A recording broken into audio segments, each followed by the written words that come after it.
It's Friday, January 24th, and time for your Barbados Today Morning News Update. Former General Secretary of the National Union of Public Workers, Roslyn Smith, may soon head before the Employment Rights Tribunal to have her claims of unfair dismissal by the union adjudicated. On Thursday, Smith's Industrial Relations Advisor, Senator Caswell Franklin, served notice that the only option left was to turn the dispute over to the tribunal following protracted talks at the Labor Department level and the refusal by the union's National Council to meet with Smith and her team. The Chief Labor Officer proposed to continue the conciliation.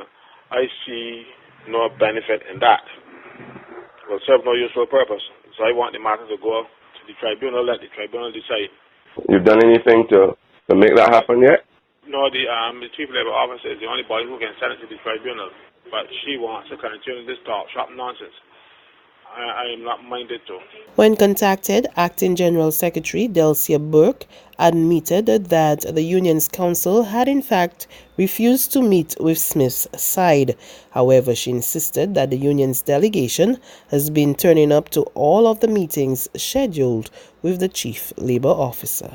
In other news this Friday, noted regional economist Mala Dukaran is forecasting a positive outlook for Barbados this year.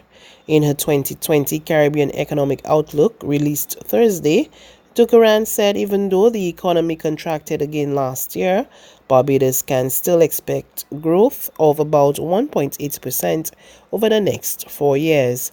However, the economist said the rate of this growth will be weak, even as she expressed concern about rising unemployment, the construction sector, and investment. Unemployment is rising in Barbados. Construction and investment is still relatively weak, and we need to see further pro-competitiveness, pro-doing business reforms in order to reverse that weak construction and investment that we're seeing. The size of the construction sector was about 20% smaller last year than it was on average between 2006 and 2015. So the construction sector has some way to go to get back to where it used to be. And the economy is expected to have contracted again last year, as I highlighted earlier, based on the reforms, especially the fiscal reforms. But we will likely see growth this year, albeit at a weak pace, not exceeding 1.8% through 2024, as predicted by the IMF. The Hero Caribbean Premier League has scored big for the Barbados economy, and according to world-renowned researchers YouGov Sport, last year's tournament had a total economic impact of just over $23 million. YouGov said it represents a 10% increase on the 2018 event.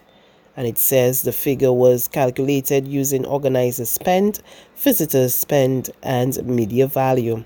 CPL Chief Operating Officer Peter Russell said 2019 was an excellent year for Barbados, both on and off the field. There's regional and international news after this short break. It's Festive Friday at the Bridgetown Night Market at Pelican Craft Center. Kick off the weekend this Friday from 4 p.m. to midnight with loads of food, drinks, and entertainment. Get ready for Crop Over with the Rhythm Roots Street Parade. Party like it's Kadooman Day on the street around Pelican Village with costume reveler, music, and more. It's Festive Friday. It's Festive Friday at the Bridgetown Night Market at Pelican Village Center from 4 p.m. to midnight. Admission free.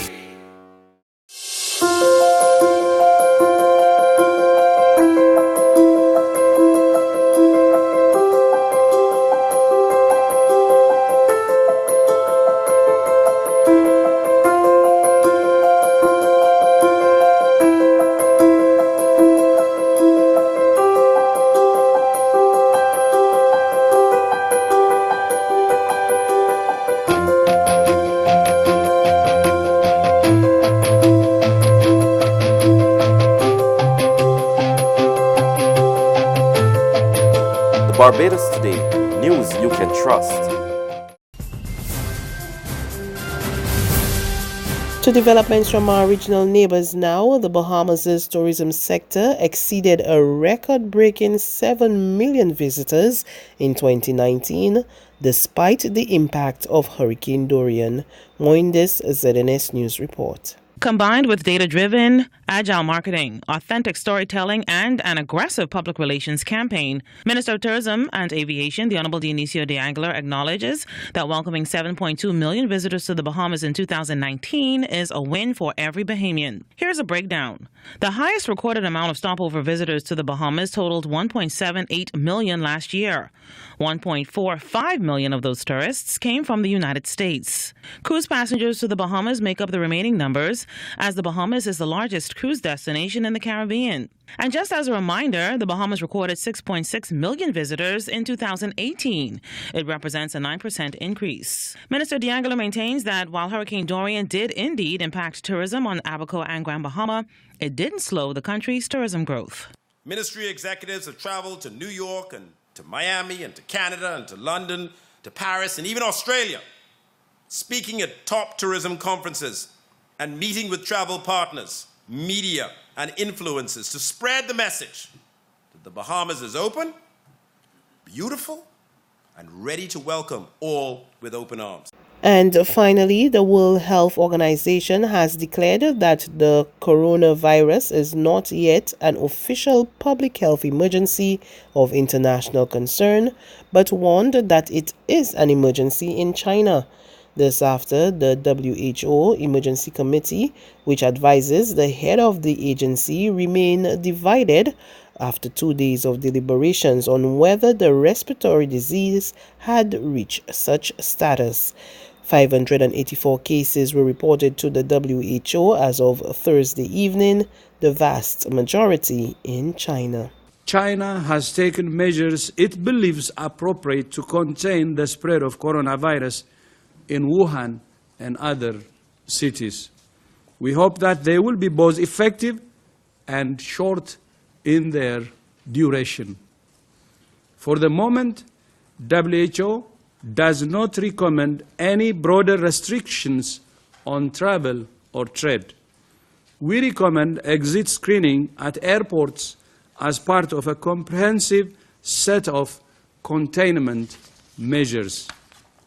All countries should have in place measures to detect cases of coronavirus, including at health facilities. The WHO's Executive Director for the Health Emergencies Program, Michael Ryan, says the outbreak is still evolving. We're not in a position to say that the epidemic has peaked. The outbreak is still evolving. However, having that information allows us now to track on a daily basis, along with and in partnership with China. And again, we're grateful for that partnership.